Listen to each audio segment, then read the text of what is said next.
पहला पतरस अध्याय 2 वचन 11, जब पतरस इस बात को लिख रहा है तो वचन वहाँ पर कह रहा होता कि हे प्रियो, मैं तुमसे विनती करता हूँ कि तुम अपने आप को परदेशी और यात्री जानकर सांसारिक अभिलाषाओं से जो आत्मा से युद्ध करती हैं बचे रहो।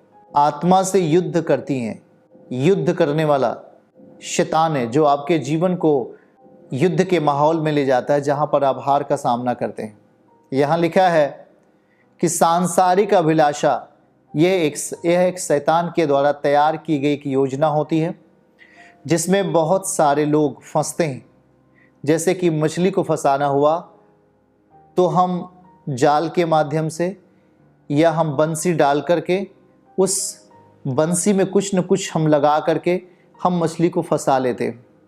याद रहे, शैतान या यहाँ पर लिखा है कि अपने आप को परदेशी और यात्री जानो, पर सांसारिक अभिलाषा जो आपकी आत्मा को कमज़ोर करने का प्रयास करती हैं, जो आपके सोच को, आपके दर्शन को, आपके जीवित उम्मीद को मारने का प्रयास करती हैं, बचे रहो। हमें बचना है इन सब चीज़ों से, क्योंकि ये आपके सामने आती हैं और जब आप इसे अपनी इच्छा से अपने अंदर जगह दे देते हैं तब आपका दिलो दिमाग एक युद्ध स्थल बन जाता है। तब आपकी सोच और विचारधारा एक युद्ध स्थल में बदल जाती है। और जब आप वहाँ पर सक्रिय नहीं होते हैं, जब वहाँ पर आप प्रार्थना में नहीं जीते हैं, जब वहाँ पर आप पवित्रताई में नहीं चलते हैं, तो वो व्यक्ति बड़ी आसानी से संसारिकता का शिकार होता है, अर्थात तमाम गुनाह और पाप की विचारधाराओं का, कार्यों का शिकार हो जाता है। प्रिय भाई बहन, हम जब परमेश्वर के सामने होते हैं वो हमारे लिए सही सोचता है। हम जब पहला पतरस जाएंगे और वहाँ फिर से इस चीज़ को अगर हम पढ़ेंगे ध्यान से तो लिखा है कि हे प्रियो, मैं तुमसे विनती करता हूँ कि तुम अपने आप को परदेशी और यात्री जानकर सांसारिक अभिलाषाओं से जो आत्मा से युद्ध करती हैं बचे रहो। आपके प्रकाशन को चोरी करती हैं। पूरा पढ़ लेंगे। और फिर 12वीं आयत में क्या लिखा है?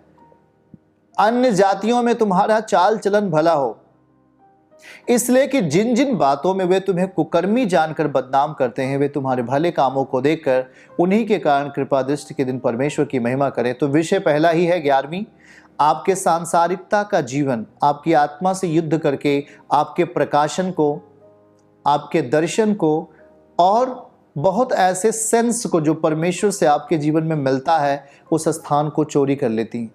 युद्ध अगर वो करती हैं तो याद रहे, तमाम सांसारिकता की चीज़ें युद्ध में जब आती हैं तो वो आपको नीचे ले जाने का प्रयास करेंगी। जैसे कि कोई व्यक्ति प्रार्थना कर रहा होता है, अगर हम एक बात को पढ़ें तो जैसे कि दानियल प्रार्थना कर रहा होता है पहले दिन, जब वो 21 डेज 21 दिनों के लिए फास्टिंग प्रेयर में थे, तो पहले ही दिन परमेश्वर ने, ऐसा लिखा है कि पहले दिन ही परमेश्वर ने दानियल की प्रार्थना को सुन लिया था। लेकिन वहाँ पर बाइबल कहता है कि फारस का जो दूत है वह लड़ता है और संदेश को आने नहीं देता है दानियल के पास, और वहाँ पर लड़ता है, एक आत्मिक युद्ध होता है और उस आत्मिक युद्ध में उसे देरी होती है। दानियल को परमेश्वर की बातों को सुनने में और देखने में देरी होती है, लेकिन वो लगातार 21 दिन अपने आप को बना के रखा, परमेश्वर के संग संग वो खुदावन के सामने अपने आप को बना के रखा। और हम देखते हैं कि वहाँ पर, यहाँ पर ऐसा लिखा है कि फारस के राज्य का प्रधान 21 दिन तक मेरा सामना किए रहा, परंतु मिकाएल जो मुख्य प्रधानों में से है वह मेरी सहायता के लिए आया, इसलिए मैं फारस के राजाओं के पास रहा। तो वहाँ मिकाएल आता है और वहाँ पर चूंकि मिकाएल एक युद्ध करने वाला दूत है, स्वर्गदूत है, वो आकर वहाँ पर उन तमाम समस्याओं को दूर करता है। हालेलुया। तो हम देखते हैं कि 21वें दिन दानियल हम पूर्ण दर्शन में जाता है और परमेश्वर की बातों को सही रीत से सुन पाता है और देख पाता है। तो आज हमको भी जब हम परमेश्वर के साथ बैठते हैं तो हमारा विरोध करने के लिए शैतान है। तो अपनी ज़िंदगी को हम एक ऐसे वातावरण में ले जाकर रखें जहाँ पर कि शैतान को कोई भी युक्ति, शैतान की कोई भी योजना हमारे जीवन के लिए पूरी ना हो। हमें अपने आप को आत्मिक रीति से एक आत्मिक लेवल पर अपने आप को रखना चाहिए। हालेलुया। इसलिए हमें यहाँ पर इन बातों को ख्याल रखना चाहिए कि जैसे कि प्रभु कहता है कि आत्मिक जो सांसारिक चीज़ें हैं वो आपकी आत्मा से युद्ध करती हैं।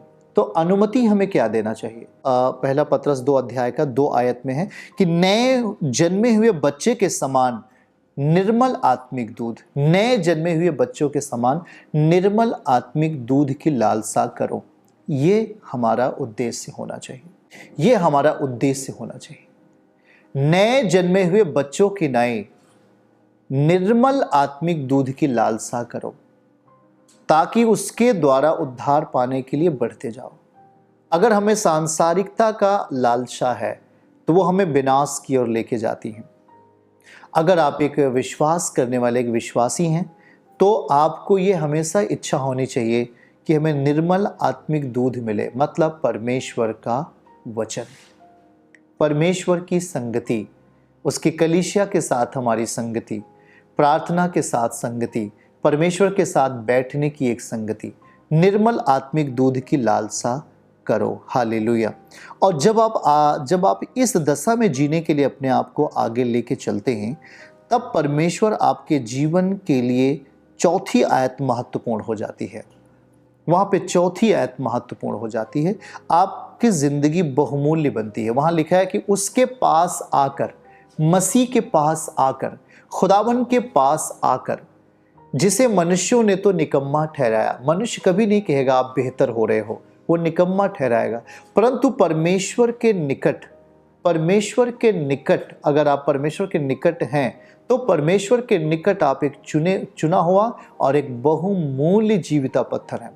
बहुमूल्य जीविता पत्थर, यह विश्वास के एक ऐसी दशा है जहां पर आपके जीवन के लिए कुछ भी असंभव नहीं होगा, सब कुछ संभव होगा। आप अपने जीवन में सारी चीज़ों को देख पाएंगे और परमेश्वर के दर्शन को, उसके बातों को, उसके दिए गए एक एक प्रकाशन को आप समझ पाएंगे। बहुमूल्य होंगे आप जब उसके निकट होंगे। इसका मतलब ये, आप जब उसके नज़दीक होंगे आप कीमती बनेंगे, आप आशीषित व्यक्ति बनेंगे, आप अनुग्रहित बनेंगे। लेकिन जब आप उससे दूर होते हैं, तो मैंने पिछले हफ्ते इस बात की चर्चा की कि आपकी ज़िंदगी में अगर स्वाद घट रहा है तो स्वाद अगर घटेगा तो याद रहे कि आप बहुत सारी चीज़ों को खो देते हैं। लेकिन जब स्वाद आप में बढ़ता है, आप परमेश्वर के सामने कीमती बनते हैं, तो वो आपको उतनी ही बेहतरीन तरीके से वो आपको संभालता है और आपको सुरक्षित रखता है। आमीन। तो यहाँ पर इस बात को ज़रा ध्यान से समझिएगा प्रिय भाई बहन, कि हमें तमाम अपनी ज़िंदगी के गुनाह को, पाप को छोड़ देना चाहिए। पौलुस कहता है कि जो चीज़ मैंने गिरा दिया, यदि फिर से मैं उसे उठाता हूँ तो मैं अपराधी ठहरता हूँ। आज ऐसे कई लोग हैं जिन्होंने अपने जीवन को फिर से उसमें ले जाने के लिए अनुमति दिया, पाप की परिस्थिति को फिर से पकड़ने के लिए अपने आप को तैयार कर लिए। ये बहुत दुख की बात है। परमेश्वर ने आपको अपना लहू बहा के खरीदा, यीशु ने अपना खून बहाया आपके लिए। और आप में से ऐसे कई लोग जो प्रार्थना की शक्ति में जी रहे थे, जो वचन के साथ जी रहे थे, जो पवित्रताई में जी रहे थे, जो खुदावन में सामर्थ्य के साथ जी रहे थे, आज उन्होंने अपने आप को कहाँ ले जाके रख लिया? वो आज धोखे के साथ है, शैतान ने उसे पकड़ लिया है।